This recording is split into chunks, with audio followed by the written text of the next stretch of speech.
Hello guys, today I'm gonna show you how we can edit maps and set the room zones in the Roomba Robot 405 Plus.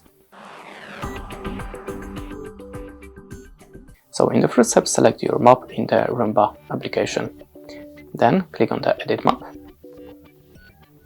Now go to the edit rooms and now tap on the room that you want to edit. Now we can merge it, split, or have move to divider. Okay, sorry, never mind. So if you want to split your location, just click on the split. Okay, we have to click on this button, sorry. And now we can divide the room. Then click on the split room, select OK.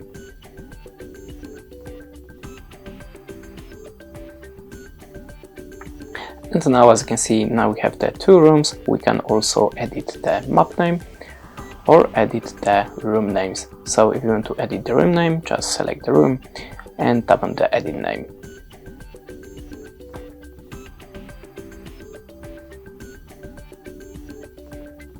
Basically, that's it. Thanks for watching. Leave us a like or comment and goodbye.